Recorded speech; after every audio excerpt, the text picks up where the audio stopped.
What's happening, beautiful people? Uncle Joey here with Cato, a.k.a. Lee Syatt, for another fun-filled episode of the Church of What's Happening Now New Testament. It's St. Patty's Day. I forgot my green. I'm going to wear it, though, later on when I go out and lurk and see what's going on in my fucking town. Happy St. Patty's Day, cocksucker. Same to you. Dude, I'm such a loser. I never once went out to, there's a whole big parade in Boston, green beer. You never did any of that? One time. And that's it? One time. I don't hear no fucking bagpipes. All right? I'm too old for that shit. They come in with the dress. Enough. Just give me the fucking, they're Irish. They don't give a fuck. Just give me the beer, give me the whiskey. Let's get fucked up. Oh, when I lived in Boston, they don't, there were bars on the street that I lived on that open in the morning. They open at 6 in the morning. Tomorrow, all those bars in the city, those old-time bars, they'll be open at 6. Oh. Fucking giving corned beef and cabbage and fucking, that's the way to do it. I don't know nothing else. These new Gentiles celebrate at night, 6 in the morning. Oh, I can't imagine taking a shot of whiskey. The corned beef is out, the cabbage is out, the fucking bagpipe is out, but he's got to wait for a heat. Then he can play all the bagpipe he wants while I'm outside. You know what I'm saying? Do you put butter on the cabbage? I don't fucking know, Lee. Come on, Lee. I'm in a bar. Would you put butter from a bar on a cabbage? I don't know. I wouldn't put it. I don't put nothing on cabbage, Lee. I try to get rid of it when I eat the corned beef. You know what I'm saying? The fuck is wrong with you? So your corned beef and cabbage is just corned beef? Yeah, I don't give a fuck. I put a little slice. If it's a sandwich, just a little slice for flavor. I'm not going to eat a whole thing of fucking corned beef. Like bok choy, they give you that whole thing. Fuck you. I'm not eating that shit. It's too much waste. Why is it waste? Because you're burning up good stomach space. Fucking space with fucking cabbage. I don't like cabbage. No. I don't like none of that shit. Why do you always get me all fired up? Butter on who puts butter on That's the way my mom made it. Yeah, she's the Jewish woman making corned beef and cabbage. You're Jews. That's how they did in Auschwitz. But we don't do it. We don't do it that way here, cocksucker. There's no bread in Auschwitz. It's just cabbage and butter. And a lot of lighters. You know? A lot of matches. I don't know if people know what yesterday was, really. No, it was the 14th. Well, the 14th was for me when they canceled my fucking plane ticket and said I couldn't come to New York. But pretty much, today is the anniversary of pandemic. 6 years ago, the 15th. I got canceled on the 14th, the 15th, the 16th. The 17th was a Monday 6 years ago. And I was coming in that Monday to shoot, and then Tuesday and Wednesday to buy a house. And then I was going to come back April 4th, and my wife was going to buy it. I can't buy no house. I don't know how to buy a house. I was going to look at a house, I would love to see you go through the process of buying a house with just all the papers. Listen, I have a hard time going to the doctor when he asks you all those questions. What about when because I know I get the text, fill out this paperwork before you come in. I'm not doing it. I don't do it. I skip the fucking thing. Yeah. Keep skipping. They'll keep hitting me back. Put your insurance card in. Put your ID in. Fuck you. I'll see you at 10:15. I'll be there 15 minutes early. Oh. And then when they give me the paperwork, I go, I forgot my glasses. I always find a way to get out of that shit. Then you go through the process where you have to sit in, you do the wait, the fucking thing, and then they ask you all over. Are you still on all these medications? Shoot it. Bro, they got medication on there from 2010. And I'm like, listen, I tell them in the beginning, listen, I don't mean to be rude or interrupt you, but before you ask me another question, if you don't see my wife standing there, don't ask those type of questions. It's not going to work. If you want, I can call her at work, and she'll talk to you all day long. But I'm not going to sit here with you and go through I don't even know what I take. My wife does all that shit. She puts in one of those pill things. I get up in the morning, it's a handful. I put 2 more in, I drink my water, and after I eat, I drink the juice with the, She must really like you. It'd be really easy to poison you. Dog, she could kill me at any fucking time. She could kill me at night, put a fucking cotton ball in my sleep apnea ass. She could do 1,000 fucking things, and nobody know nothing. No. I'm an idiot. I don't care. She could make me drink that thing that Jan Michael Vincent made Charles Bronson drink in The Mechanic. When they coat it in the wine glass. Makes you appear like you get a heart attack on the... That's a very good movie. That's a good move right there. She could kill me how the fuck she wants, but who gives? She's not going to kill me. If anybody, I'll kill her. Fuck that Indian. I got to put a tomahawk through her heart to kill her. That's a That's a real Indian. That's not one of those fucking boo-boos. That's a real fucking Indian. When I met her grandfather, I was like in awe. Her mother's father. He looks like an He was an Indian. And he mumbled. He did that mumbling that Indians do. But that motherfucker was cool as shit. He was like 80. He was telling me, listen, I ain't racist. Like one day he took me aside. He was like, I'm not racist. He goes, I love black women. That's what these fucking idiots don't know. He goes, if it was up to me, I'd fuck the shit out of Aunt Esther because she had nice legs. Who's Aunt Esther? Sounds like a Jewish lady. No, Aunt Esther's the black chick from fucking Sanford and Son that he would call ugly.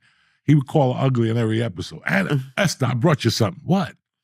A cellophane mask. A cellophane. You could use it as a Halloween mask. You say shit to her constantly. Esther, where's your goat? What goat? You know, and they just beat up on her. Was it his wife? I haven't seen enough of that show. No, it was like his sister-in-law. Oh, his sister. Oh my God. But yeah, he used to always tell me, and Esther got the best fucking legs. I saw her in a cabaret in 1984. She fucking was beautiful. My Gramps, you're an Indian. Oh, you like the dark skin? You got away from that shit. You know what I'm saying? I have to be honest.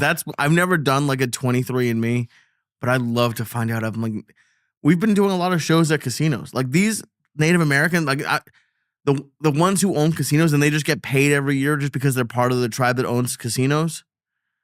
That is the dream. I got Indian 6 blood. figures. I just got to figure out what the percentage is, the legal percentage.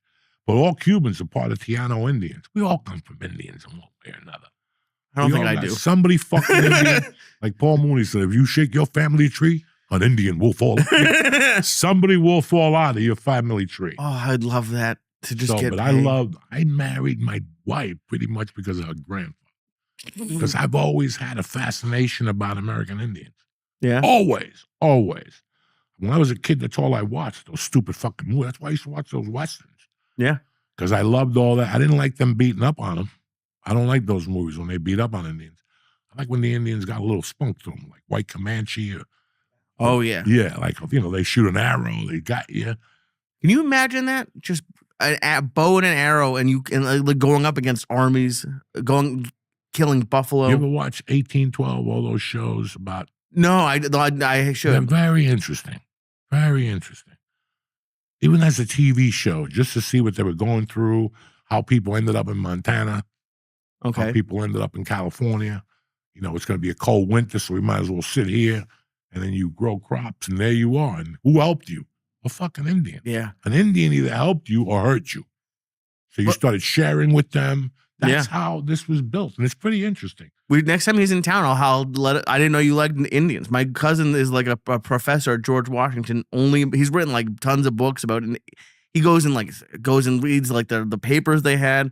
It's pretty, like, it's just. How fucking interesting is an Indian? And they were loyal people, but you couldn't fuck with them.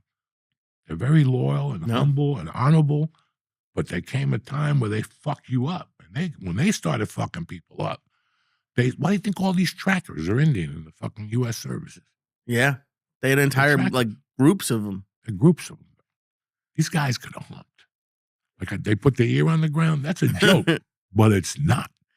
That's why it's funny. They put their ear on the ground and go, Buffalo, North. And you're like, what the fuck just happened?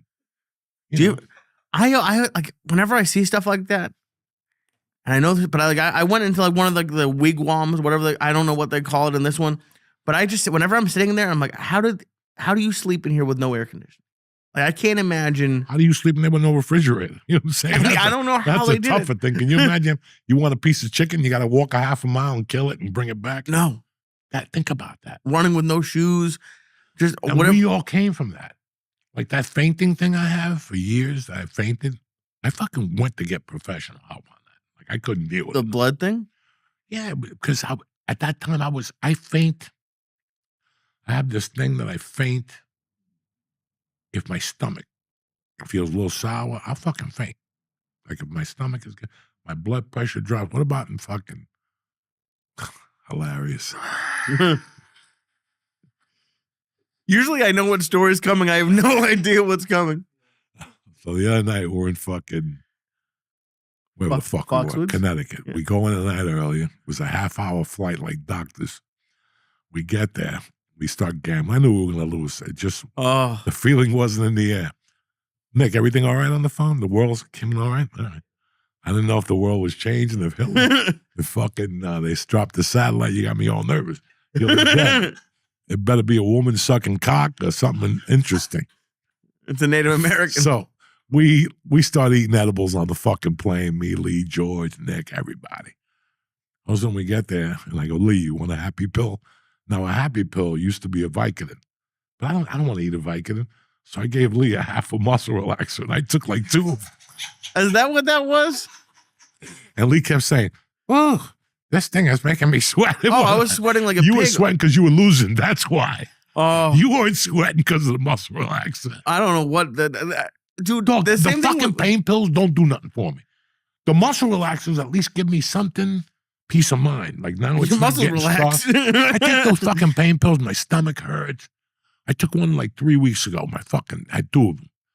Like, you know what? This will be nice. I could go to, because if somebody gives them to me, I'll save them for PT. Because at PT, that motherfucker opens it up. The muscle relaxers? No, he opens up the pain. Oh, okay. Yeah, that's what you go there for, to push it as much as you can. Oh, So when I leave there, I take a half. okay. That's all I need is a half. Even though I'm a big guy, you feel a half, okay? Of a pain If pill? I mix Yeah. it with Motrin, it's even better, an 800 milligram Motrin. But those, then they gave me these muscle relaxers. When the guy was giving them to me, I'm like, really? A fucking muscle relaxer for knee pain? And he goes, well, he'll take down the inflammation and do all this shit. So whenever I feel a little bit coming now, I just pop one of those, man. And I feel a lot better than eating one of those fucking pain pills. Do you know which pill you're taking, or do you just like have a pouch and you just throw a couple into your mouth? Like, I don't feel like you can actually know which I pill live by sound. All right? There's a big drawer that sits in that drawer right next to me. There's weed underneath it. Okay. Everything I have to do with weed is underneath that. Edibles, there's weed in there that's so fucking old. I don't even know what it is. Like, I just put it in a jar and I was too high, I didn't label it. Now it's just old. And you kind of get scared to smoke it because you're like, but every once in a while I run out of weed and I'll smoke it. Like 2 weeks ago, I smoked something. It was a little orange bud. Was Oh, orange? I was fucked up. My eyes wouldn't fucking open. I had to wear sunglasses. I couldn't see. Are you sure 11 it was in the weed? morning. Huh? Are you sure it was weed? Who cares? You That's why I have that drawer. You 'cause I smoked put a it- cheese ball? It's everything in that drawer is mushroom, but I threw the mushrooms. I haven't eaten a mushroom. Every time I got them, they taste like shit in Jersey. They grow them somewhere in fucking I wish we had Pennsauken. tape. No. You used to yell at me These for Jersey years for ones saying taste about shitty. the shit. They all taste like No, shit. the ones I was getting from California Ah. were clean, Bobby. No They taste like mushrooms nut. clean. I They would all go taste to like fucking a garbage. pizza place and just get 2 slices and just fucking put mushrooms right in front of the pizza parlor. The guy's like, look at them. Like, what? You should have baked them in. I'm like, and then those type of mushrooms, Nikki. And I'd put them in and I'd fold it and eat fucking, it would be like a half ounce of mushrooms from California. I was going off last year, off by myself down there alone, driving around at night in the back country and seeing How many deer. grams is an ounce? 24? What? You were eating 14 grams? Dog. I What would is eat like 3 or 4 and nothing would happen. I get pissed because I put like a system. But at that time, What do you mean? I had 4 pounds in the house. I had a little bit of each, so I would alternate them and give some away. Alternate them. You always got to alternate shit. So I was taking the pig legs, the Cuban African. I had like 4 different ones, and you just mix and mingle. And then I ate like 7 one night because I was weighing them. I ate like 7 one night. I'm like, I'm gonna die tonight. I'm excited about dying. I'm taking the new car with me and everything. And fucking like a half thing. I saw 1 thing, so I go, I got to start this with 10. Then I started starting with 10. And then towards the end, I was just putting 14 and going to a pizza place and getting a pizza. That's why I was 332 when I went into the hospital last January. I'm like 50 pounds lighter now Really? Oh because of that whole mushroom. How often were you doing this? Every day. When you live down by me, it's boring. But now I learned how to adjust the boring. It took me time because I know that I'm going to be bored no matter where I go. If I go to Vegas, I'm going to be bored. I'm just that type of guy. If you guys aren't around and I don't gamble, you see, I'm not going to stay out all night and gamble. I'd rather go to the room and something's on TNT or you read something on the computer you're interested in on Google, you Google a topic. Dude, for people who don't know, like most people take like 2-3 grams and they're like lean outer space. What are you talking about? 14 grams? Towards the end, I was eating 14 fucking grams of one shot on 2 slices of cheese pizza. Is your tolerance ever so good that you're like, I need to take a break? Like this. Well, that's why I took a break from the mushrooms. Then it just became, I just didn't want to do them anymore. I got 2 hits of acid. I'm holding on for me and you for our next big casino run. Oh, Jesus Christ. So you want me to get kicked out of another casino? Well, I'm going to give you 500 cash to take it because we're going to sit together and learn how to play poker on acid and document it. That's how you learn to do things. Anybody could go down there and fucking. The numbers are going to start flying off the cards. You're like, I have no idea. I got 3 kings. No, you know. They're talking. I saw a king. Oh. I told you there was a king in that fucking thing. Oh, what if we're really good at it on acid? Oh, and we keep doing it. You're better at all that shit if you're high. You don't even realize it. You think I'm teasing you? Dog, I've been looking at people for 50 fucking years on reefer. That's what I do. I have guinea pigs. You're one of them. I've know noticed. that I know that when you're uptight, nothing falls right for you. And then something happens and it triggers like an old memory, and he's got that. He starts making Jew noises. You haven't been making Jew noises in a while. Why?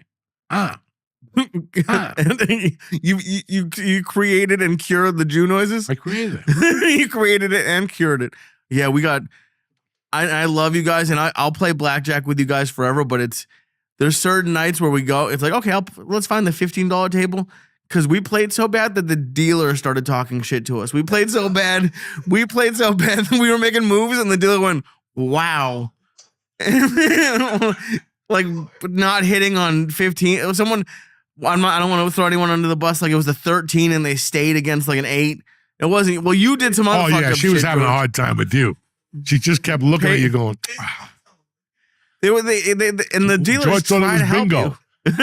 George thought it was bingo and shit. All of us, we got so high in the play, we were just looking at the numbers like, like. And by the way, I love you, and you're so good at numbers, but put like 3 or 4 cards in front of you, you start looking around like, can't do that. I know I have to be looking at her hand, and I don't know what I'm actually looking for. So I'm just playing by. Listen, guys, I'm not going down there to make a living. I'm not going down there to impress anybody. We don't put care. I'm just going down there to fucking enjoy something.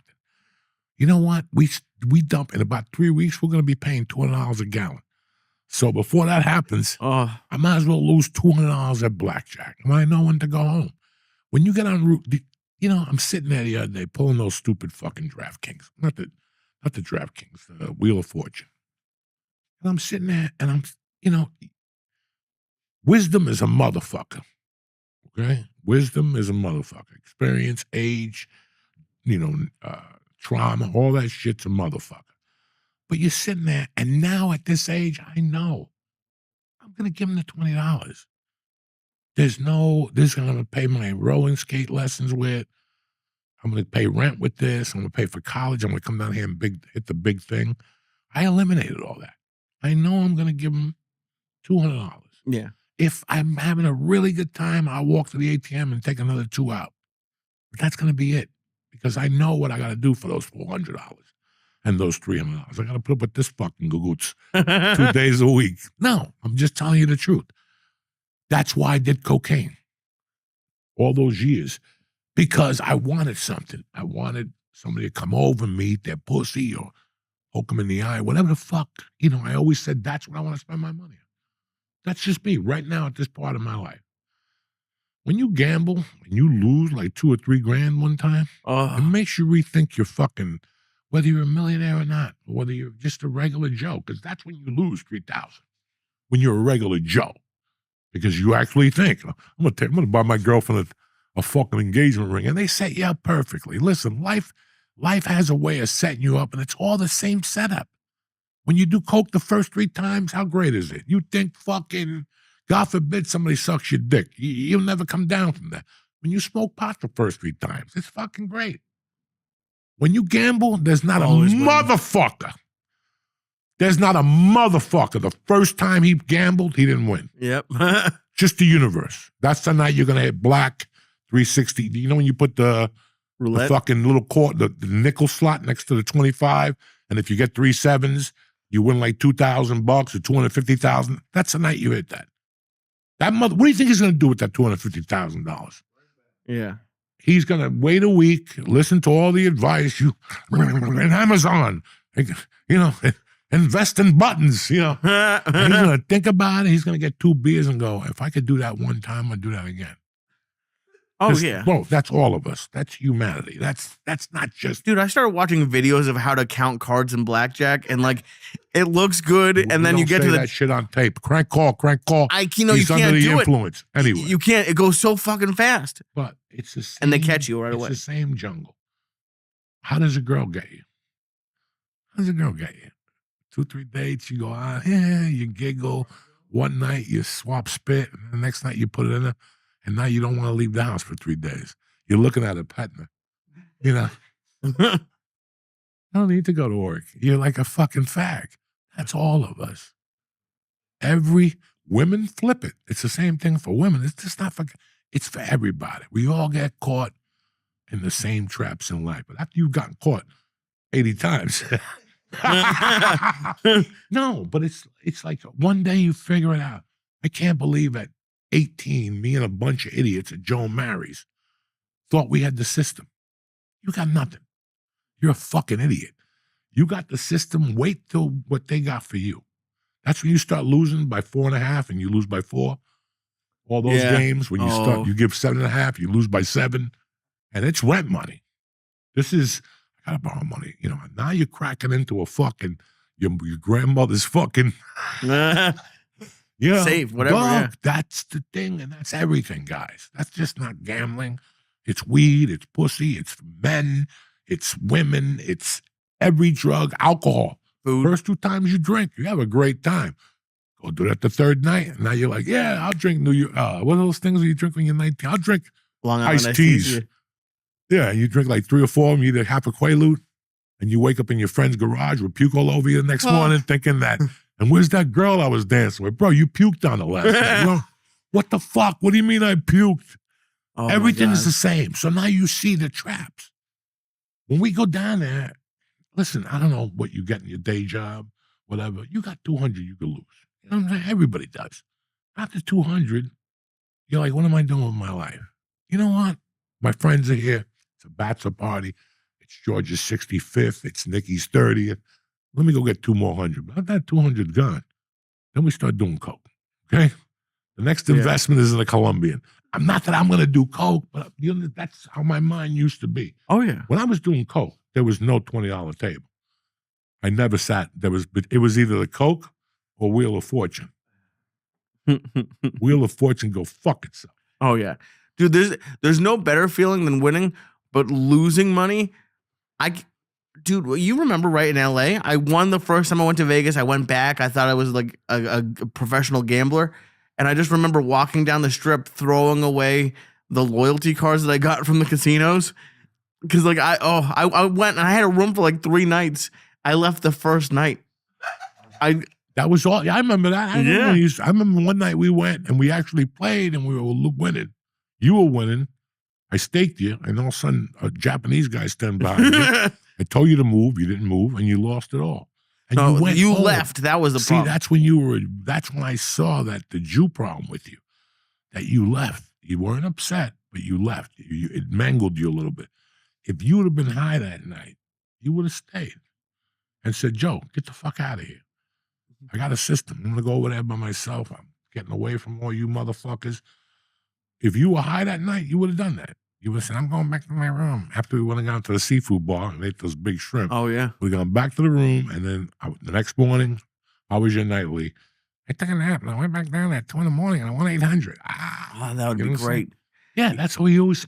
I knew he was going to get up in the middle of the night. You have to. That's the best time to go gambling because no one else is down there. Oh, it's because when it's busy, you get fucked up. People don't hit with us. And that's because I started gambling in LA with in the not good areas where it's like, it's people who go there to make money. And if you fuck up their table, they'll fucking yell at you. Like they'll yell. And like, It's not like I go there. You go there to have fun, but there's a lot of people who have these casinos who are not there for fun. No, and that's what I said. Some people, when you're young and stupid, you think you're actually going to go there and make a business venture. You actually tell your friends, "Yeah, I'm going to invest in a weed store. Yeah, I'm going to invest $500,000." And you're like in the back, "Yeah, I'm going to go play blackjack." You're not going to do dick. No. You're not going to do dick. I want to talk to you guys about something. Okay. I want you to think about how all you motherfuckers, even at home, how you guys felt 6 years ago. Like a week after this happened, 6 years ago, how'd you feel? Like you thought it was over. There was people calling me. I don't know how I'm going to pay my rent. I don't know how I'm going to pay car payments. I don't know how I'm going to do this. We were fucking sweating bullets. And guess what? Look at us now. What the fuck was this all about? One of the greatest compliments I got with you was when I moved here to Jersey. I went to a restaurant one night. And I was with like my neighbors. And they had no idea about fucking the church or what's happening now and nothing. And we all went out together. And they were young bus boys. And these kids were going nuts. God bless them. They brought everything to the fucking table. You know, boom, they brought everything. Booze. Then the chef came in. Ooh. And he did this. And he goes, "Can I talk to you for a minute?" He goes, "Hey, man, what you and Lee did during the podcast, you eat here for free from now." I never got this free food. I'm teasing you. I haven't taken you there because it's a good restaurant, but it's not the one we usually think of. Right. They have 2 restaurants. We go to their other restaurant. Gotcha. And he goes, "This is why you always eat for free here." And he goes, "I'm not talking for myself."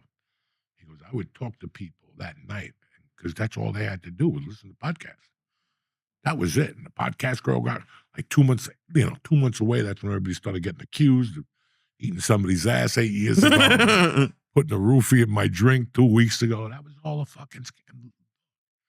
Think about this shit. Think about what we were looking at 2 weeks after the pandemic. You were fucking panicking. You couldn't go anywhere. The only places that were open were the Chinese casinos in L.A. that stayed 10 feet apart. Those motherfuckers were still down there. And I know OTB was probably open. They're called serviceable businesses. People have to live without them or whatever. And in California, like when you bought weed, it was expensive because you had to pay the tax rate. For them to stay open, California said, "We'll open you up. We want 25 points more." Really? And all those weed stores went into debt owing taxes. All those weed stores. Because they were fucking making money, but they were paying, instead of whatever they were paying, 25% tax, they're paying 50% tax. I didn't know that. Yeah, I just financed Uber Eats. They were called something to stay alive, like barbershops, essential services. But their tax rates went up. I don't know if it happened here in Jersey. We'll find out. But it was really interesting how I felt. I mean, I don't remember being scared at the beginning. Huh? Like the first couple of weeks, like we thought it was going to be over soon. I remember that. But you were I'm not talking shit about, but you were always a little bit nervous about it. I was overweight. I was not in shape. I was smoking. I had personal problems. I had drug problems. I had a lot of things going on, Lee. I had a fucking daughter that was 7, and now I'm going to die from some motherfucker hugging me or breathing on me or me going to a sporting event. And I got to tell you, man, I'm the first guy to tell you guys, because the bigger the man, the bigger the mistake. It fucked me up, the pandemic. Fucked me up for 2 to 3 years. I came here, I was without you for a year. You had no idea what I was going through. I couldn't even make eye contact with people. Couldn't even make eye contact. I remember I told you, Ari came to my house, and I couldn't wait for him to leave. He wanted me to go eat at the Chinese restaurant. I'm like, I'm not fucking at that. Listen, it wasn't even a Chinese thing for me. I just didn't want to be in a restaurant at that time. No, I called you the first time I saw a restaurant with people in it. Yeah. It was creepy. It was creepy. It was scary. You called me from Florida and Yeah. said you walked into a place with 300 people. He goes, "Joey, I had to step outside. I didn't know what the fuck." I hadn't seen anybody like that for months. Dude, LA was a little bit scarier, I think, than some other places because like we would line up. I was going to a Walmart in the West Valley. Like I found a Walmart like 40 minutes away because like a Gelson's or Ralph's by us, there were lines out the door and you'd walk in there and there'd be nothing. There'd be like vegan hot dogs. Like I I don't even like Velveeta mac and bringing you cheese. food though. Oh, I was yeah. ordering food I had from food all over the country. I was like, this is the time to mingle. Oh, People were calling me up. Hey, you want steaks? Call this guy. He said to call you. And then Sickler, we met this last Of weekend. course, Great yeah. to see him. He hooked me up with his clam chowder guy. I was sending that guy $200. That motherfucker was crab sending cakes or clams? I think it was the crab cakes. Yeah, crab cakes.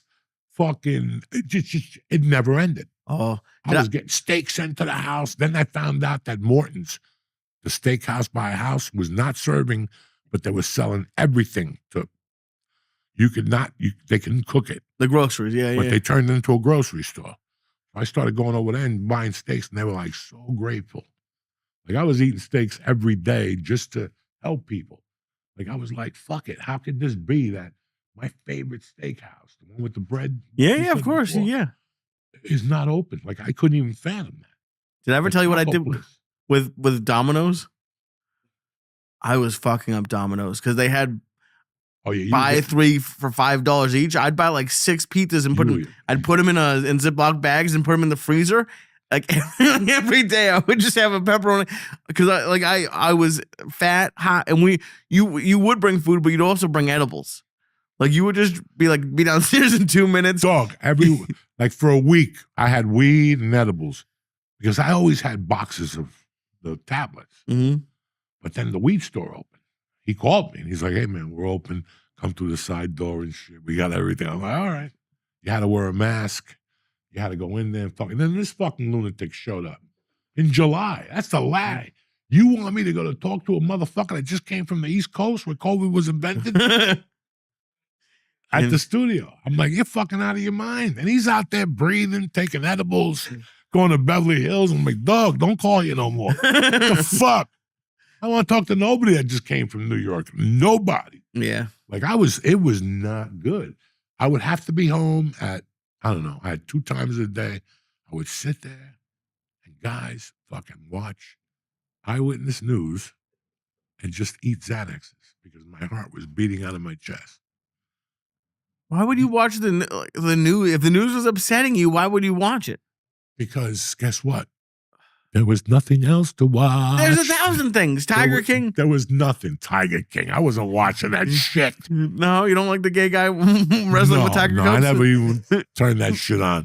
Things were bad enough. I don't need to add this to my fucking life, Lee. No reality TV, no 1,000-pound. Like, oh, that would have been, you could watch. I was working out in my yard, and then they said no jujitsu, but the kickboxing guy goes, I'll train you at the park. So we'd have to kick and shit with a mask on. That, yeah. Do push-ups and punch and shit. That was brutal. Plus, you were just scared. So my cardio was bad as it was from my anxiety being, I couldn't breathe. That's what happens to me. I got a lot of anxiety. I end up in the fucking hospital because I can't breathe. But meanwhile, 14 grams of mushrooms, you're perfectly fine. The first time they found mushroom dust in my lungs and shit. They're like, you have like plantations of trees. It's something that grows out there. Oh my. And I'm like, smell me. It's marijuana coming out of my fucking pores. You know, I've been in here for 6 days. That shit's all the way at the top now. Holy shit. Yeah. But like now I don't want like a pandemic, obviously, but I wish we had like one of those weeks. I don't want nothing. I don't ever shit. listen. I want people at work. I want people out of the house. I want people healthy. And that's it. I don't ever want one of those things again. Not my lifetime, not my daughter's lifetime. When you look at it now, a couple of weeks ago, we had a conversation here. And I made some stupid joke. I wasn't kidding you. We're watching a play unfold. This is all scripted. That something was not right here. I'm not going to get into, I'm not conspiracy theorist. Something was not right here. The funny thing is who knows? There's so many things going on right now. But I still remember like, it was the end of the world. Yeah. You can't breathe. You can't. And I still remember coming home and they killed the black guy in Minnesota, Minneapolis. Yeah, that was scary. And all of a sudden it's like, 2 weeks later, they're taking down statues of people who had slaves. And all of a sudden, right by our house, right by the podcast studio. I was going to say, yeah. Thousands of people, bro. Then a black kid was hot and he went and he laid down in the grass and a cop approached him. He said he couldn't lay there. And all of a sudden they called the cops again. my daughter's day school, I by forgot about daycare. that, Yeah. yeah. Now there was a fucking congregation on that side. And you were looking at this going. And then I would drive my bike. I would ride my bike. That was my exercise. I would just ride my bike around Hollywood Park, North Hollywood Park. Ride it, ride it, ride it. Everybody had a mask on. I finally took it off. And then one day I'm there every day, guys. And I'm stoned. And I'm on a bike and I'm old. So I'm watching. I'm not doing 90 miles an hour. I'm just going for spins, for circulation. I'm like, vote for me type shit. But one day I saw it. I just saw bricks every 10 feet, tied by wire. I'm like, come on, man. This is a fucking movie. All the cancellations, all this. There's a fucking pandemic. And I'm not going to get into it because we all went through something. But it was just too much. And on top of what I was going through at home, I just did not want to live in LA no more. When the fucking pandemic hit, when they said we're done till June, I remember going, Terry, this is perfect. This is written from God because we get the fuck out of here now. It's going to be down until September. We're not going to see daylight till September. So what are we doing? I called the lady. She said, no, blah, blah, blah. We'll find you a house in Tinton Falls. I called Jimmy Florentine because Jimmy was just on the podcast 2 months before that. And he was talking about Jersey. And I remember coming back here to do The Sopranos and going, come on, man. That's too much. I've been out there too long. No.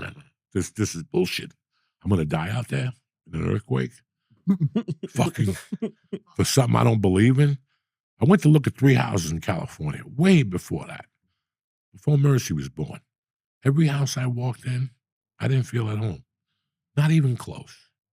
I don't know what it is about California. When I walked in homes that were supposed to be impressive to me, it made me hate them more than home.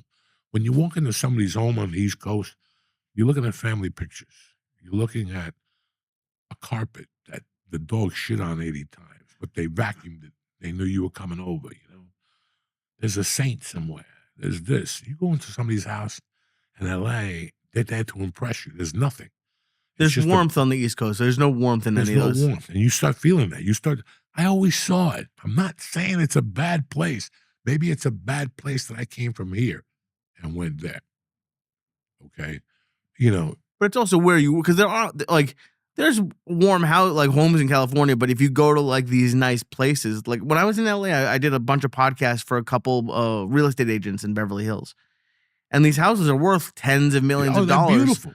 But it's they're an investment, and it's just very clean. It's and a very fucking, it's a museum. got that type of money. Half of them, listen, a buddy of mine sells houses. This is ridiculous. Ridiculous. The most ridiculous thing I ever heard. I asked him how the sale went. They asked 1.8 for it. I know they got more than 2. It's a fucking beautiful home. I go, how'd it go? He goes, yeah, they paid, but they put 20% down. They're paying $12,000 a month for 30 years. He goes, but they're billionaires. I go, if they're billionaires, why are they financing 7 points interest? That's a fucking killer. That'll kill you right there. You're never going to get out of that. You know what $12,000 a month is, dog? A lot of fun. Write a check for $12,000. OJ was paying that bitch $24,000 a month. Just to put that in perspective. That's like something George would say. He was paying out $24,000 a month. I was waiting for you to say it, but you struck late, cocksucker. But think about that. I can't imagine that's a lot of money. $12,000. I never felt at home. That house I lived in, dog. I don't know nothing about. Listen, I don't know nothing about houses. I'm not here bragging to you guys. I'm just telling you the truth. We got that house through the church. A friend of a podcast listener heard us talking about moving. And I wanted to move by that school section. I emailed the Google. And he goes, if you want to come look at the house, we'll give it to you for 2 years. Discounted with an option to buy. I just said, Terry, you look at this. You take care of this. My niece came to visit me, Kelly Davidson. Mm-hmm. And when she pulled up, she goes, you live in a $1.3 million house, Uncle Joey? And I go, I didn't know that. This is a $500,000 house in New Jersey. All day long. There ain't nothing nice about this house. Nothing. I knew it was a rental from the time I moved in there. They added a back room. I mean, it was perfect because it was the only house that had a bathroom with a back door to the yard in it. See, if I got that, you could shit all fucking day back there. I would go back there and shit with a bong, a phone. I would just take my time. Then I would close the door and capture the flies. Oh, my God. I had a plan, but to think that all of us went through fucking hell 6 years ago, confused. Some people got checks. I ain't mad at you. I ain't fucking mad at you. I think I got a little one myself. You know what I'm saying? I ain't mad at you, but think of what they put you through mentally, and you're here today. We're fucking here. 6 years later, everybody's rocking and rolling. Yeah, Iran's getting Israel, whatever. That's got nothing to do with me. Missiles and all that shit. That's got nothing to do with me. I'm just telling you what's going on. We're all, listen, I'm 150 fucking % mentally better. I can tell you this, that there was a couple of times I had to remind an old friend of mine that the dude you met 2 years ago, that was Joey Diaz. That's, yeah, I want to do your podcast. That last hospital stay, Coco came out. I can feel it. I can fucking feel it. Coco's back. Not that I feel like stealing. Not that I feel like robbing a jewelry store or snorting blow or anything. But Coco's back. And I see it on stage. I feel it with you guys. You guys got to see it. You guys got to see it that I'm walking around like they finally took that stick out of my ass. I finally got out of the communism. That's what I did. I removed myself completely from the communism. What they want you to believe, they knew they can never sell it to me. They knew they could never sell it to me. They tried. Yeah, we'll do a show and get an extra camera to go on your face so people can read the title. I ain't doing this that long. This ain't my number one goal. I want to do other things. You're just investing for me to be on the road till the time I turn 65. That doesn't sound lucrative to me. It sounds very lucrative. Not just lucrative, it sounds very lucrative. But I'm never going to see that kid grow up. And that's what you guys are pushing for. I already lost a kid. I'm not doing this over money. What I reached now, today, as a human being at 63, I've never had, guys. I've never had. I'm not talking about anything. I'm talking about how I feel when I wake up in the morning. I don't have to wake up feeling like I got to stab a motherfucker anymore. That's not a good way to wake up every morning, but it is a good way because it got me to where it got me. And there's one day in your life that you got to go, dog, you got to turn that shit off because you ain't got it no more. You ain't that dude, so knock it off. And I accepted it. I was like, that's fine with me. Fine with fucking me. I got what I got out of fucking Joey Diaz. Now it's time to be Coco again. I had a little good time. Got arrested, go on probation when you're 65. You know what I'm saying? Oh, yeah. Bassa. Oh, yeah. Bassa. Pseudo. You know what I'm saying? What law do you want to break? There's nothing in common. Nothing that I'm striving for. No, it's not. It's not shoplifting. I thought it would be shoplifting. No, my God. Fuck. The opportunities we've had in life, why shoplift? That's a bigger smack. We got to do something else. Stock fraud. Invest in stocks, I don't think they put you on probation for fraud. I think they send you to jail for fraud. Something fun. Something that we end up at. Let's make a plan. Like, not for you guys. Right. I want to live like Crazy Eddie. Right? When Crazy Eddie put his cousin through college and got him a job at the IRS so he could learn how to rob the IRS. Only a Jew could do that and fucking look at himself in the mirror and go, I did my mission and shit. Were you going to send Mercy to work? No, I want to do something like that. Maybe become a spy. I've been watching Homeland lately. Maybe become a fucking spy. No, I'm just bullshitting you guys. Listen, I'm looking at life a lot fucking different than I was.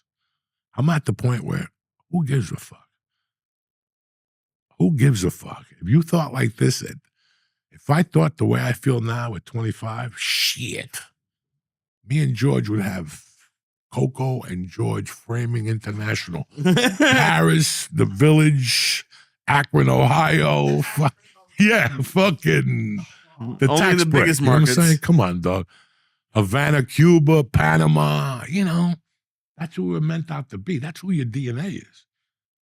Nobody wants to fucking step up to the pump. And so I just got the lucky break in life to step up. And now, fuck it. I see it for what it is. The probation, the drugs. I see it now for what it is. I'm like a fucking guru on failure. You know what I'm saying? That's what I am. That's the name of this episode. The Guru of Failure. I think you said the Google failure versus the guru. Google failure, and then, You're it's the guru truth. failure. And I've enjoyed every one of those failings. I drive around sometimes, dog, before I almost got into a car accident because I was day drinking. Once I get to North Bergen, all bets are off. I don't even answer the phone. I answer it for you guys. Tell me there's no parking, or you got pork chops or whatever. People call all the time. I don't answer the phone. Because once I hit McKinley and I make that right onto Point Pleasant, dog, it's like, you robbed that place. Remember that place? Remember that place? You made out with this chick here. You did this here. That's what it is. And it's like, holy fuck, I had some fun. The failures have turned into fun now? I just drove past 51st Street. Again, I have 1,000 stories I could say and 2 million I can't say. Oh my God. But as I drove past 51st, I remember the shootout Allegedly. down there. That's the name of this episode. Allegedly. There was a shootout down there in 83. In 84. Like, I drive around now and I go, holy shit. Like, I saw last week a house that I fell asleep in and woke up one day. Like, I don't even know, some Italian kid had like a party and I just went home with him. Like, fuck it, I'm going to sleep at your house, And he put me out in the yard. I don't know what the fuck happened. I woke up with a pillow, iced tea. Yeah, the mother put it out there. I was like on a little balcony, so if it rained. Oh my God. I got nowhere to go. I might as well come home with you. And you just drove by that house? Yeah, and I forgot all about it. Dude, and what do you think made this difference? Why do you think you feel differently now? You're able to look at the failures so nicely. No, I came back when I moved, first of all. Do you know what I left when I left North Bergen? Do you have any idea? I left in the middle of the most chaotic time in North Bergen. Really? Yeah, the Marcos were getting out. There was a shooting by my house. A cop I knew shot the dude 7 times in the back. Self-defense. People were getting beat up. There was gambling. There was a lot. I was thinking about a story the other day. I can't mention no names, but there was only one guy there. There was 2 guys there that are in my life today that I remember. We were at Hash Race at that stupid basketball court. We must have been 17. We were juniors. And we thought we were gangsters. And one of the guys from Corky's used to come into Hash Race. Young guy, really good-looking Italian dude. And if we were 17, 16, he was about 24. He was up from North Jersey, Fort Lee. The word on the street was his father was a gangster. He was a big-time bookie for one of the families. Okay. We start talking, we become buddies. Everybody's gambling at that time. If you're a sophomore and up, you're putting 25 times in every fucking night to watch a Knick game. 5 timers. $25 to win, 30 to lose. I remember because in the 8th grade, I was putting those in. We were putting $7 parlays. That's what, when you try it. And fucking, I put a bet in. The kid said to me at Hash Race something. And I put a bet in with him and I won and he paid me. And then I doubled the bet. That bet lost. I lost $200, bro. Where was I going to get $200 in 1981 when you're 17? So I called him a few times and he's like, hey man, I don't know what to tell you. I go, let me give you 100 this week and 100 next week and I'll give you an extra 50 the week after that. Because I actually liked the dude. I just lost. I liked the dude. I just bet over my head and he goes, you got to have it by Thursday. And I'm like, dog, I'll have what I can for you by Thursday. I could guarantee you 100. He goes, well, 100 ain't going to cut it. I go, dog, I'm somebody from the neighborhood. You're going to threaten me? You know, all right, I'll see you Thursday. See you Thursday. We're playing basketball. And Thursday comes, and we're out there after school, 3:30, 4 o'clock. And a van pulls up, like one of those love vans from the fucking 80s, 70s. And then 2 other cars pull up. 2 guys got out of one car, 2 guys got out. Now, I'm on the basketball court. I'm playing, and I'm watching this shit, but it's all North Bergen kids on the court. And it's half like Project Rats. Like, I still remember 2 of the dudes who were there. Rago and my brother fucking Jackie Wacky Kennel. All right? And at that age, you didn't fuck with Jackie Wacky Kennel. And at that age, you didn't fuck with anybody on that court because all those motherfuckers had to do was cross the street and get on that phone, and you'd have 300 fucking North Bergen Project people running up there to fuck you up. And these motherfuckers, like the Thomas family, they kill you. There was a bunch of people from that neighborhood. Then Randy Mergel, God rest his soul, these motherfuckers meant business. They were 64th Street field dudes. That's completely different animal back then. You got scared walking through there. Like that was like Compton. You needed a rite of passage. So I would have to see Rago, Fernie. I would have to bump into those dudes at Blue Flame. And then I could go into the projects behind Lincoln School. I'd had to pray that one of those motherfuckers was there. The Thomas family, there was like 5 little guys with blue eyes. One of them got caught on field day fucking the Indian chick in the bathroom across from the principal's office. The Thomas family. The other one was the first guy ever to go on Boulevard East, mug a pedophile, take him to his house, tie him up, robbed him, and played the piano. He was like somebody's fucking piano. I'm not fucking kidding you. The Thomas family was gangsters back then. You had the Lucci's next to Veneri. It was a fucking little gangster neighborhood. So guess who comes out of the van? 2 other guys with the dude I owe the money to. The money's in my book bag. You know, in those days, we go to the court and play for sandwiches. Like a roast beef sandwich. What do you want to get? Ham. All right, I'll play you. And the whole team. And in the middle of the game, the guy comes out with a fucking chain. The dude I owed the $200 to. A chain and 5 other guys. And the guy kept hitting the fucking fence. We ended the game. And one of those project dudes said, what's this? I go, let me go talk to my own money. And those project dudes are like, this guy's crazy. Stepping up here like this. This is when North Bergen was buck wild. 3 of those kids' fathers were cops.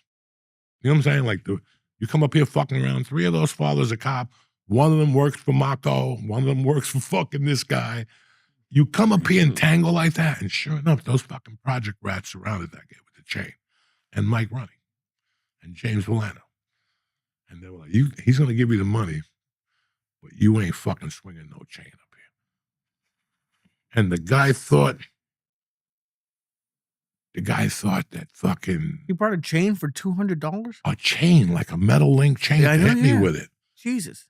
Guy got in his car, threatened me, threatened those guys. I'll be back. 5, 6 days. Never heard from him. One day I'm at hash rate. Somebody goes, you hear about that dude, your friend? I go, what? He hung himself. We're back, Jack! Anyway, yeah, that was an interesting story. So there you go. That's how you fucking put suspense in the room. We did it. What else you got going on? Anything? Look at you. You look like Zumbo Smith. Well, what are you?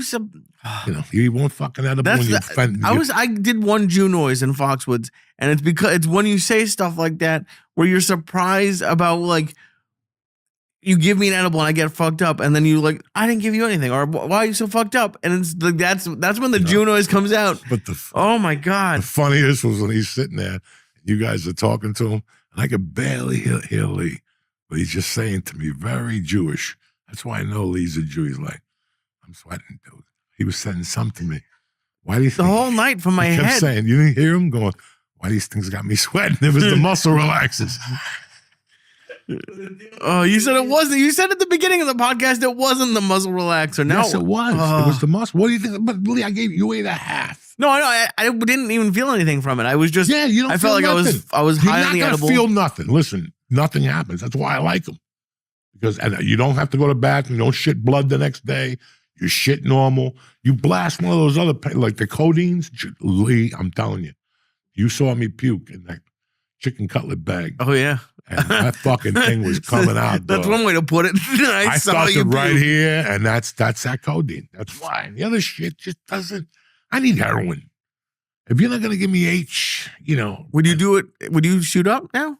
No. Somebody would have to come over, like a nice nurse with big tits. You know what I'm saying? Make me relax. Tell me stories like a Chinese girl. Right. Like in the old days, George would know where to get me.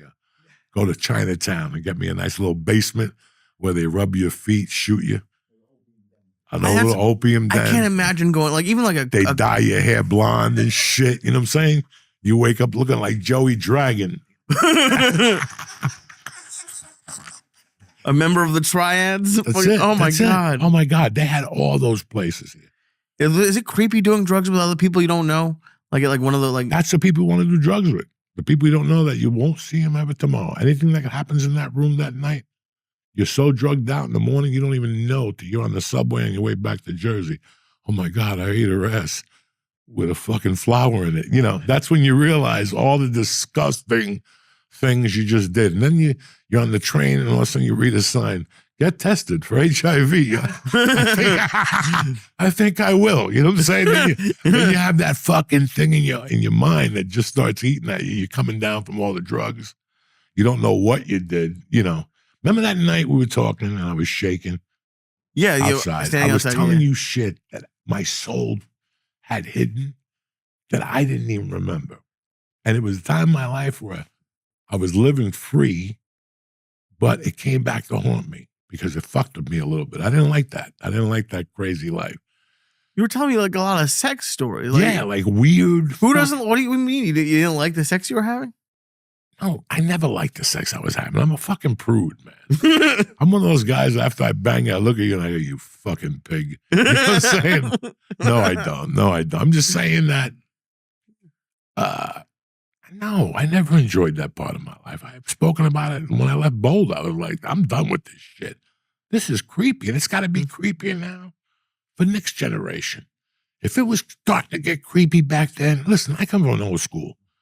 If I date you, I buy you 4 or 5 dinners and you don't want to bang me, that's fine. I'd rather not. It should happen organically, and then it does.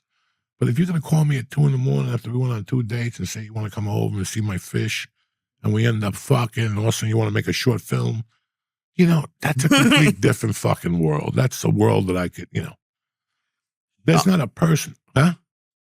Yeah, right? You meet people now, everybody's Kim Kardashian. My friend, about 3, I can't tell you on the pot. Comedy store. Told me he met a girl in Michigan. Went back to her place. Everything was good. And all of a sudden the bitch came back with a camera. And she wanted to film OnlyFans? Oh, shit. Yeah, but he had a mask on like a devil and she would be like fucking Cleopatra Jones or some shit. It's getting weird out there. That's not what I ever intended. I intended to be, I told you, when I thought that comedy, you were like a biker. Comedy didn't mean you were a comic. It meant you were a biker. You don't want to live the life that everybody else lives. You don't want to commit to 8 to 5. And you don't want to answer to nobody. And you don't want to fucking have a dog. You're not Road Warrior. You're just fucking doing stand-up fucking comedy. And what's going to happen? Oh, you a comic. I was telling you guys about my friend that would go to different towns. I was friends with her for years. Never saw what it meant. It was always a story. Where's your boy? I don't know. And all of a sudden, 3 years later, I'm on the road, and people are like, what happened to that girl? I don't know. She goes, man, every time she came here, she had a threesome. What are you talking about? Looking back, that was her freak. That was her freak. To go into it. And that's how they said she did it. There was nobody at the comedy club. Nobody who worked at the comedy club. She would go to the bar with a guy from the comedy club. Like a bartender, end up talking to a guy. And then he would have a friend, and they'd leave and do a threesome. And she'd get on the plane the next day and come home and I went to bed at 8:30. I was tired. She was Ralphie's assistant. Damn. Yeah. And that's a complaint. And you think about it, she's not a whore. She's not a freak, because I see her during the week, and she's normal. This is what she's into. She's into having sex with guys she don't know. What's that movie where the chick goes, Leaving Las Vegas? The chick's getting fucked by waiters and waitresses, and right there on the job. Right there on the job. They're taking her right into the back room, and she's like, and you could see it's not about the fucking or the dick. It's about getting shit on. I'm no psychotherapist, but, you know, when you have a daughter, you got to look into this shit. I wish I understood then. I don't understand it either, Lee. If I pull a whip out or a ball or a dildo, that woman would kick me through a fucking wall. That's never even fucking crossed my mind. I think I crossed the line a little, like the third week we were dating, and that shit got shut down. Not the regular shutdown. The shutdown where they sit up and go, here's the rules. Don't break them. You're like, okay. And every once in a while, you got to push them, but, you know, when you love somebody that much, you don't want to tie them up and stab them with toothpicks and all that shit. You know what I'm saying? No, I don't want to stab anybody with No, it's a fucking expression. No, but it's not, though. There's people But I used to go to that condo in Miami. Okay. I knew I did a lot of bad things in that condo, but I saw things in that condo I shouldn't have saw. Because now I only knew there was a narrow amount of comics that would go to that condo. And one day they actually called me. They go, when you're here next time, we got to show you something. And I went there. This is 1999. And they showed me, they found the box under a sink with the things gay men used to use, poppers. Like you pop them and give them, and then you fuck them in the ass and they don't feel nothing. Don't look at me like that. You're telling The a fuck? story. You look at me like I sell poppers part-time and shit.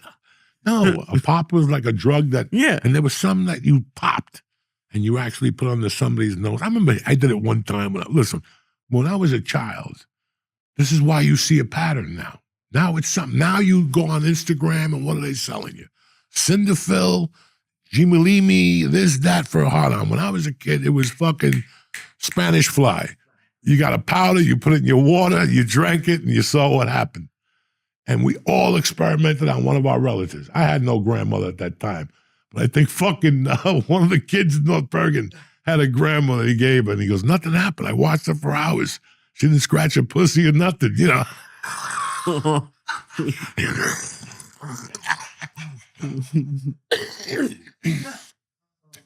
They used to be called, fuck, when I was a kid, I told them on stage the other night, and they blew up. I haven't even remembered that shit. That just came out of my soul. When I was a kid, the first, forget Playboy, Penthouse, porn, the first thing I ever saw was in Harlem. It came out every Thursday, and the natives went fucking crazy. It was a Puerto Rican Playboy, and it was called Pica Pica. Okay?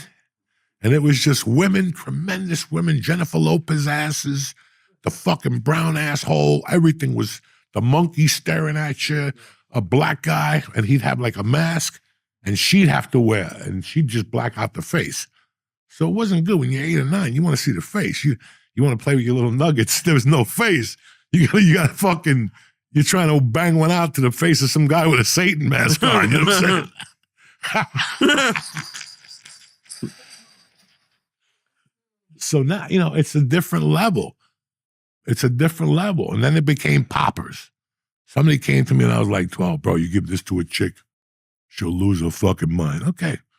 I played CYO basketball when I was a nun. I hugged her one day and I popped one of those things. I think I got her in the ear, but nothing happened. You know what I'm saying? She didn't suck nobody's dick. So Oh my God. I knew that shit didn't work. You had so many levels of bullshit. Thank God for the internet now. Look, there was a fucking book that came out in 78, 77. George, I know you got it. I didn't. But 2 or 3 young men put it over my house. How to pick up women. First off, the guy that was, listen, the guy who wrote the book, he only comes out on October 30th and the 31st. He was like missing an eye. He was like that chick in Kill Bill 2. You know what I'm saying? He had the thing. Fucking ridiculous. Ridiculous. The shit they put us through as children. So now that's what I'm talking about, being wiser. Now you see something, you're like, fuck, I did that 30 years ago. That's nothing different than it is now. It's just the same scam with a different fucking thing. Oh, yeah. And then you see the scam that we're programmed to go to Vegas and these casinos to lose. We're programmed. But in our hearts, we think we're going to win. Yeah. Like there was a famous gangster, and they said he lost on purpose just so he could talk about it for 2 hours. Look at this motherfucker looking like Charlemagne right now. The guy who didn't win the Oscar last night. Oh that my dude, God. he's such a fucking faggot, bro. I gotta tell you, ladies What and did gentlemen. Timothy Chalamet do to you? He didn't do anything, but just look at him. He's just the epitome of what men. Bro, I heard he's a fucking prick too. And let me tell you something. That little Kardashian, she has no shame. They should just call her Pussy United Nations. She's with Bad Bunny. She's with DMX's nephew, the little short guy that won the Super Bowl. We better than you, you know. No, she was with the fucking badass rapper, wasn't she? Travis Scott. What do you? That's her baby daddy? She got a baby daddy already? Bro, she's always out sucking dick. Who's still watching the kids? One of the nannies. I didn't watch any of the Oscars. And those kids inherit a $1 billion family. Yeah. They're gonna wait till that chapter comes out because they're gonna have a show on forever. It's gonna be these kids, like The Kardashian kids? Of course. what's his name? Mike Turner. What's his name? The father? Kanye West. Kanye West. Yeah, Mike Turner. Same difference. I still got it, cut suckers. Even on a fucking Monday that's raining, who gives a fuck? Yeah, I know. All right, bye. That's it, bro. Yeah, It's there's just- definitely going to be Kardashian shows like with the kids. forever. And now the kids are going to be fighting over the money. They're all going to be worthless. If you think that little kid of his could rap, she's, stop. And she get It's like my daughter. I don't take my daughter serious. When she comes talk to me, I go, I don't say it to her. Got 1,000 fucking pimples. Where you going? She's like, where the fuck are you going? And she gets the stuff. And I talked to the mother last week, and she's like, dog, it's just, she's at that age. But listen, when I met Terry had a couple fucking zits. And then she went on the medication and everything cleared up. Bro, this isn't just about fucking good things. I bring out the truth here. She's a cute kid, but all those pimples. This time she get in the car and it's like a lump on her head. I'm like, mercy, Jesus fucking Christ. She had like a lump on her head the other day. I don't say nothing to her. well, yeah, because she's a 13-year-old girl. I know she's going through 1,000 things. That's why I would never say nothing to her. But I can't take you serious. You got all those pimples on your face. What are you telling me about? And I love her. That's my angel. I don't do shit. But, and listen, I'm no fucking Prince Ragu either. She must look at me like, who the fuck is this ugly motherfucker? How the fuck did I end up with Fred Flintstone as a dad? What the fuck? That is a good nickname for you, though. Yeah. But Prince Ragu. listen, I ain't mad at her because she did the right thing. She waited. That little girl's a stone cold killer. That bitch waited till the party was good. She was always in my nutsack lurking. Oh. She waited till I was I didn't know 50. what you meant by that. Yeah. As soon as I popped, she popped. She was like a Russian. You know what I'm saying? They just appear. You get $3, all of a sudden a blonde Russian appears. Where have you been all my life? Well, I just got $3. You know what I'm saying?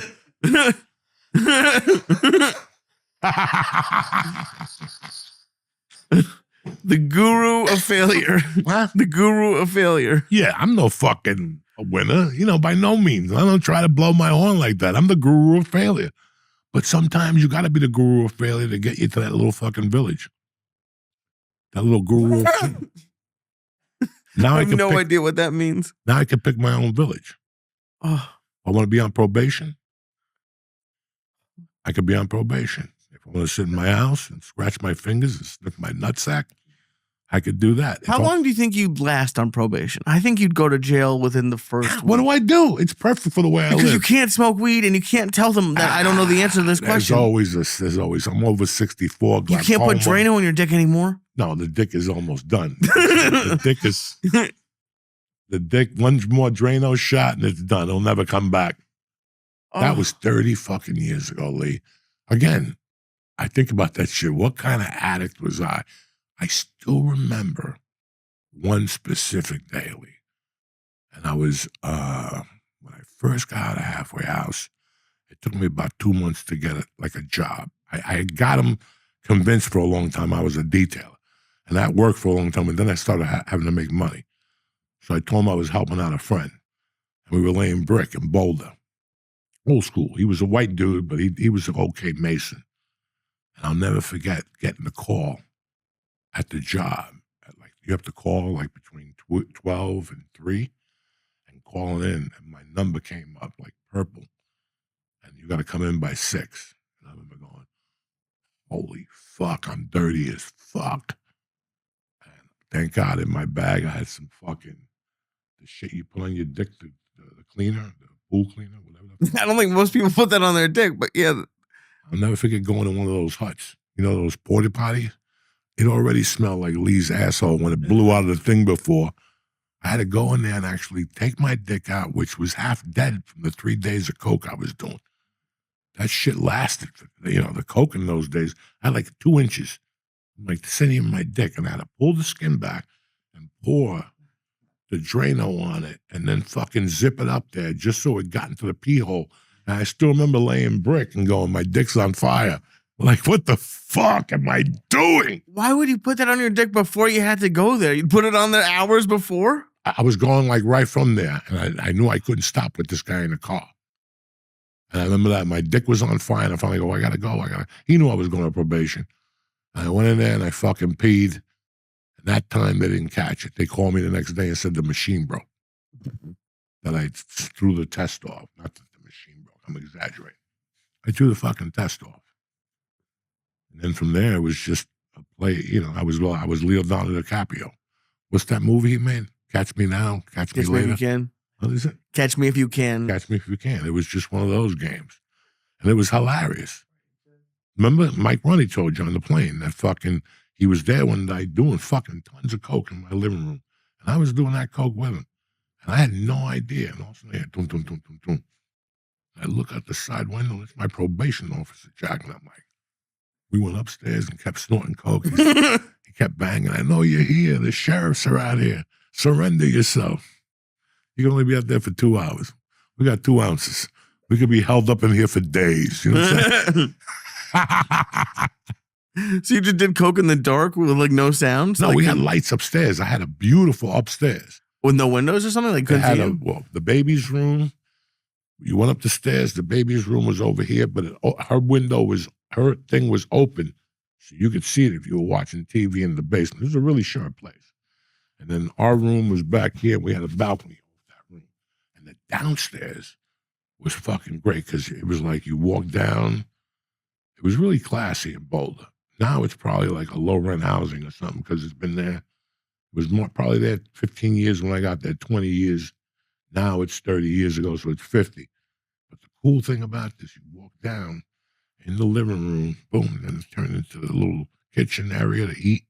And then you walked again, there was a bar here. The phone was here, sink, boom, refrigerator. But there was a sliding door here, and it was a green room. In the house? Yeah, like in the house, connected to the house, and it was air conditioned. So what did you grow there? My office was out there. Oh, cool. And that a view of all of Boulder. I could see Coco's from that window and Kmart. It's a beautiful city. Like I could see all the stores. That's cool though. A greenhouse attached to the house. You didn't grow any weed in there? No, because probation kept trying to come to my house. You could smell it from outside. But I had a lot of coke in that motherfucker in that green room, like a motherfucker. I used to go in that green room solo on a Friday night and blast. You loved hanging out in your office. Every office you had, you love hanging out there. Listen to me, I was on probation. And in those days, I was trying to keep it cool. I had the wife, the baby, but the monkey was on my back. So I learned how to deal with it a little better. But then I started roofing with my brother-in-law. First 3 weeks was great. It was always a great job. It was a great job because then he brought guys from Jersey out. This is 1990, and I guess Jersey had gotten an influx of Irish people, Irish workers. This is way before the Mexicans, the Nicaraguans, the Cubans. Well, the Cubans been here forever, so. But they had a bunch of Irish, and we got 3 Irish guys and a state trooper. Took vacation to go out there. He was older. He took 6 months off to go out there and do this roof with us. That guy did more coke. It was those Irish dudes. They started at 5:01. Okay, every night. We got off the roof. We put the roof and shit on. See you later. I couldn't drink with them. I just get in the car with Mike, and we drive home, and I could see those guys would already have 2 cases of beer there, and then the next morning they'd all come in smelling like booze. But one night they got me out. They're like, let's go back to your house and snort coke. And I'm like, dog, there's no fucking way. I'm walking in with 4 drunk Irish guys into my house. With my luck, both of you will get into a fight. The cops come. Now it's domestic violence and probation violation because there's 2 Irishmen cursing each other out. That's a probation One violation. of them's Dublin and the other one's a fucking Catholic. You know, those Irish always have problems. So, yeah, when they're together, get like 6 of them. All of a sudden, once they hear the bagpipe, but you're from Bloody, you know, you don't need that aggravation. I just They get came to really get my upset. dick sucked. Yeah. So, what was I saying? You said the Irish people that wanted to come over and do coke with you. So they want to come do coke with me. And one night I would go, okay, and this is how I got out of the house in those days to do coke. When I lived 50 yards from there, it was a 2-bedroom flat. She would go to bed. The baby's room was here. And I'd come home at night and watch TV after I sold cars. And before I went home, when I got home, my dog always had to go out. What was his name? Hercules. Hercules. I got to go. Hercules wants to go out. Hercules didn't even want to go out. Hercules was like, it's cold out there, dog. Where are you taking me? I would take him to the liquor store and buy 6 cans of Budweiser. But it was so cold out, it was snow. So I would bury the beer in the snow so nobody would know I had the beer in the house. Would you get in trouble if you had beer? I was on probation. Plus, Oh. my wife was watching me like a hawk. You know, she was serious about it. So I would come in, ooh, it's cold out there. Are you coming to bed? No, I'm going to watch. And those days, USA had a show at 9 o'clock about music, videos, till about 2 in the morning.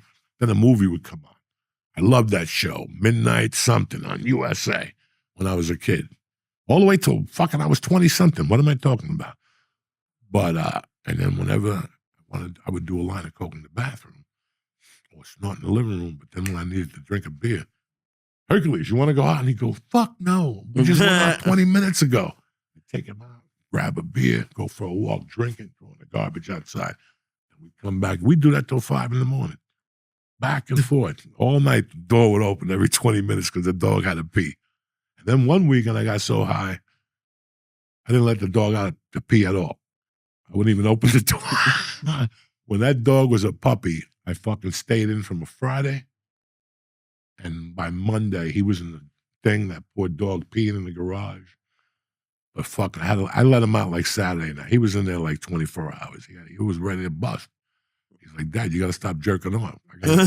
I got to go pee. Bro, I was so high that weekend, I hid the coke in the sink with like 10 bags. How do you hide it in the sink? You put it in a baggie, and I would seal the top one only. If the cops came, I'd turn the water on. Please, this is the mind of an addict, dog. Coke does not sound like fun. No, Every time you describe this is like, remember I told you in the beginning of the show that everything is fun for 3 nights, 4 nights, and then you get hooked, and now you see the dirt. Now it's completely different.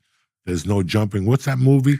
Man on Fire, when fucking the dude comes to Mickey Rourke and he says, listen, if you decide to go on your route, Mexico's not the place. It's no margarita, no tacos, no, you know, he's like letting them know. Right. If you go on that side of the fence, there ain't no fucking playing. I don't remember that part. Yeah, when he goes in to tape the house and the kid wants to bring the money on his own. Oh, right. And he's schooling him on what not to do and Oh, shit. yeah. So, yeah. So that weekend, motherfucker, I had gotten coke like a month earlier. The coke was pink. It was so fucking good. I got 2 ounces. I took an ounce and gave it to a dear friend of mine. 10 years later, I found out he was a DEA agent. No, we're not gonna even. I tried to put that chapter in the book. I knew this guy for years. Something was never fucking right. And why did you give him an ounce of Coke? Because I wanted him to take it from me. I didn't want access to it. It was so good. And he was an active DEA agent at the time. He was an electrician that also taught me how to break alarms. This is scary. When I found He was out setting years you later, up for something big. no shit, and something made me get the fuck out of there. How's that one for you? Why would he tell you not to break alarms? What was like the? Anyway, we can't go there. Okay. Right now. The show's not that long. All right. He didn't. When I first met him, I was his apprentice electrician. Okay. We became dear friends. He had just moved from Minneapolis. Something wasn't right. His wife was fucking gorgeous. And I don't know if she could have kids or not. I was 19, 18. And they'd have me over every Friday like fucking, like it's like a mom and dad. And he was young. He wasn't, they were both, He was a good-looking dude, too good-looking. And he knew a lot of shit. But I worked with him. I worked with him for like a year, and I was tight with him. And then I came, at that time, he taught me about alarm systems and shit. And then when I came back, he moved out of that place. He lived in Aspen now. Something wasn't right about this building. I went in there maybe 5 times. And at that time, one day, I went in. His name was Bob. That was his street name, Bob. I forget what her name was. And I became dear. I trusted him. He was like family. And I gave him an ounce of Coke. I told him, hold on to it. And I took the other ounce. I sold half of it, and I snorted the other half. And then I had this ounce put away. And it was my wife's brother's wedding. And she, look at the kid from Hollywood there. And that's what he looked like when he lost the Oscar. You know what I'm saying? That's how he was looking at the black guy, you fucking cocksucker. I guarantee he looked at that white chick and he goes, I can't believe you fuck black dudes.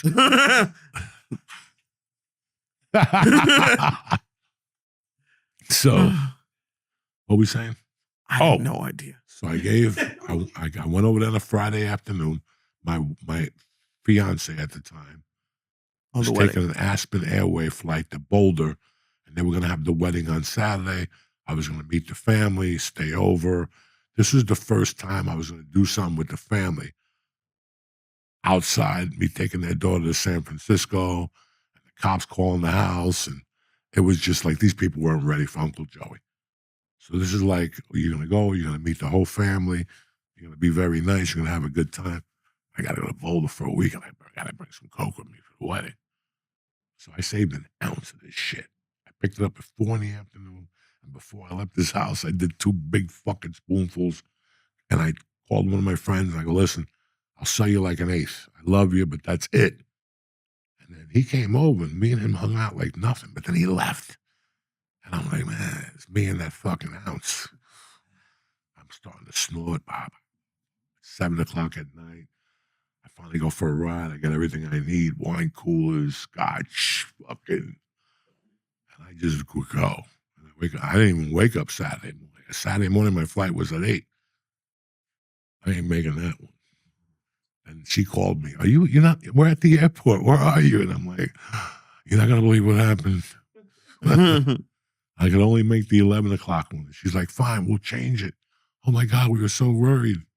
11 o'clock, I was more fucked up than I was at 8 o'clock. I'm like, listen, I'll get down at 2 o'clock. You're going to miss the reception. That's fine. I'll be there to dance with you. Fucking didn't get on to 5 o'clock, didn't get on to 7 o'clock. They just stopped calling like at 11. She knew. And I was in there, had been in there for 2 fucking days. 2 fucking days. I was hiding the rest of the Coke in the sink. I was pissing in a bottle. It was fucking, I was watching The Woman in Red with Gene Wilder and Kelly LeBrock. And there's a scene, she runs out of bed and you see her bush. I froze it on VHS. You know how good you got to be to freeze it on VHS? And I'd sit there for hours banging it out. Nothing would come out. It's Sunday morning. Ain't nothing going to come out.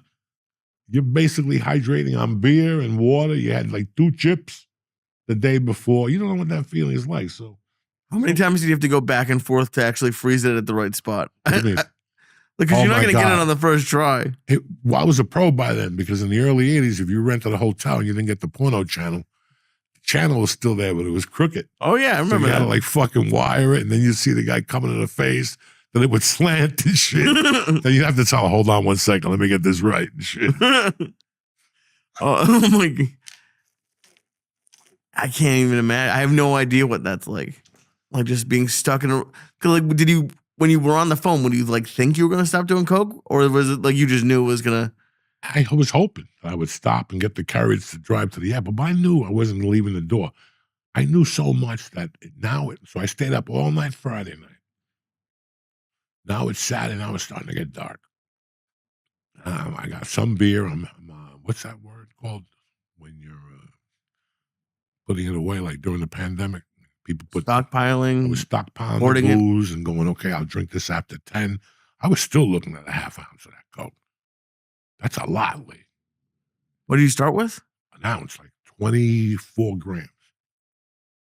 And I had done like 10. And I told you that coke was powerful as shit. The pink stuff. Okay. I wasn't seeing things, but my house at that time, I lived over the garage. But I didn't live over the garage. I lived in the man's house because he lived in California. How's he going to know I'm in his fucking house? I'm in the couch smoking cigars and shit. I got a jacuzzi in the back. I got a steam room in the back. Oh, yeah. I had a guest room. I had 10 guest rooms in that fucking place. That's the house I showed you years ago. It's worth like, you could rent it for $100,000 a month in Aspen during the ski season. 100 G's. Like fucking Mickey Ruggiero paid Sonny Black's rent. 200 every week. And he had to take care of him, the mistress, and he had a mistress for the mistress. That's a great line. So, yeah, that was a rough weekend. So now. What happened at the house? It's 2, 3. Now I go over into the house to check it because I got stuck in the little house. I would have been in the big house, but I would have been too paranoid. There's too many windows and noises and shit. I mean, there were windows right in the living room. There was a fucking huge fireplace, right? It was over here.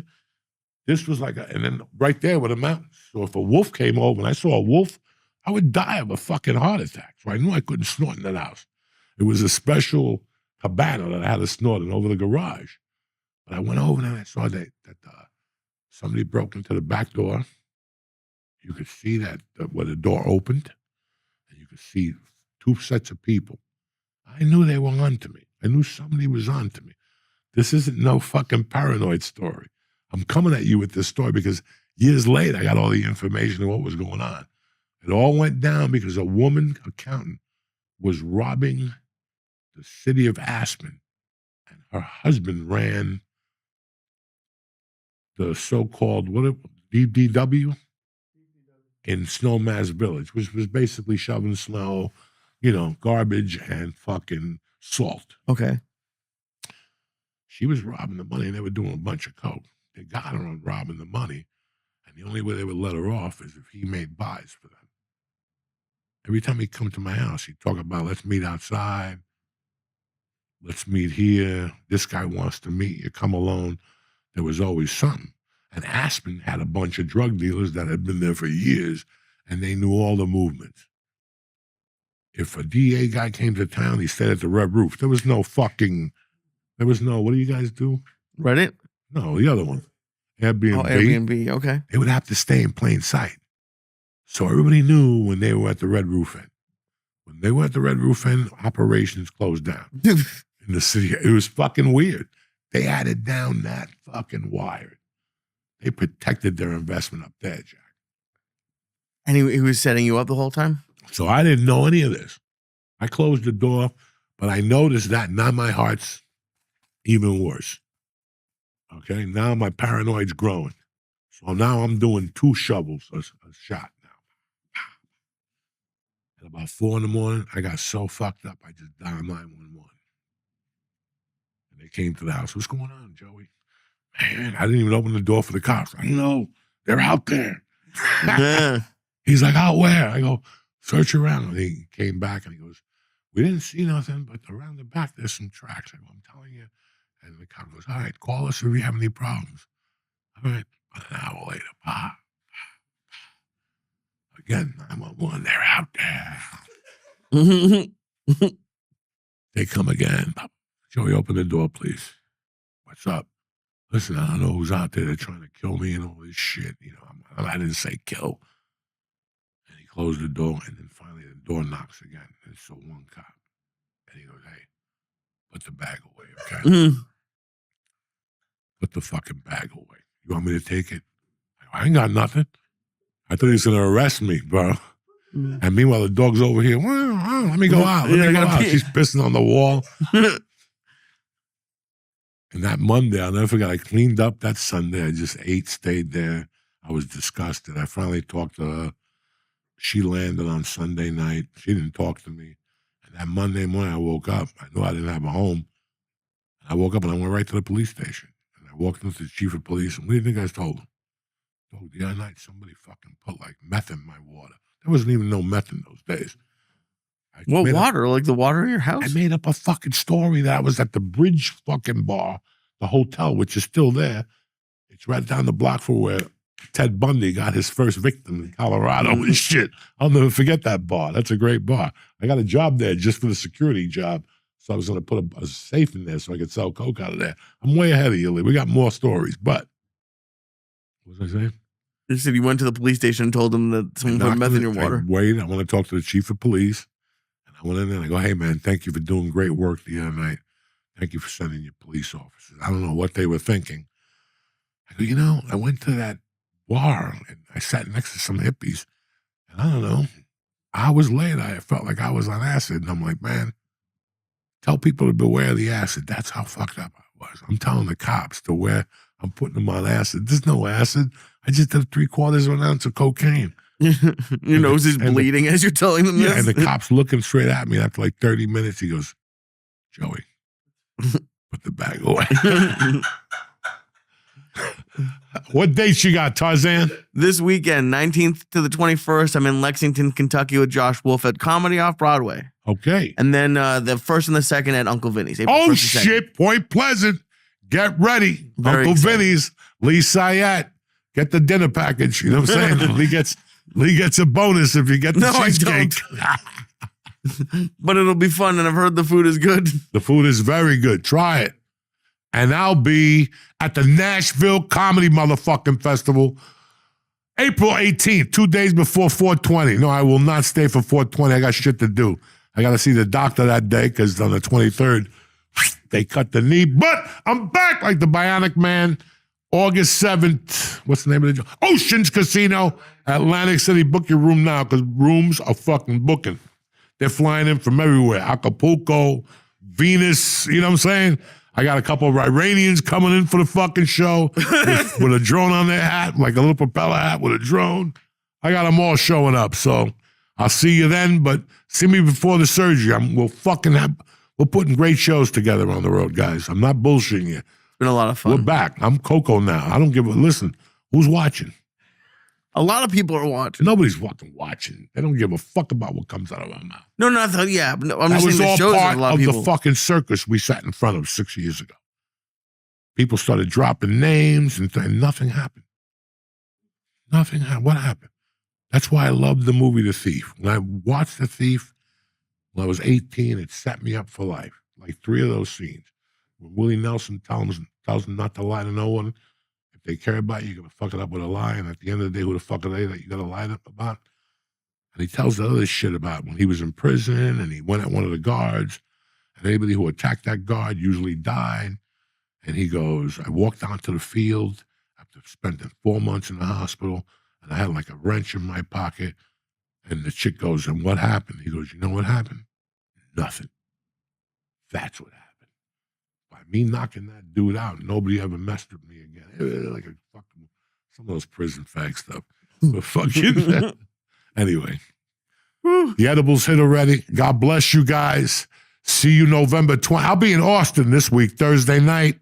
I got the early show, but listen, they're selling tickets for like $2,000 online. Did you see that shit? Really? Yeah, for like a $35 ticket. But you can't because to go, you have to bring your ID. You can't scalp there. So I don't know what they're doing. Yeah, you'll always be back. Somebody sent me like a thing on Facebook today, Messenger. And they were like, did you see this? Levity. Oh, shit. Levity, West Nyack, April 1st. Brooklyn. No. See? I'm sorry. Don't interrupt me, motherfuckers. West Nyack on the 1st. The 9th, it's a bucket show at the Dojo. And then on the 15th, we're at Brooklyn and shit. Improv. What's the name of the song? No. Sleep. to Brooklyn. All right. See you next week. Thank you for watching the show. We love you. Stay black.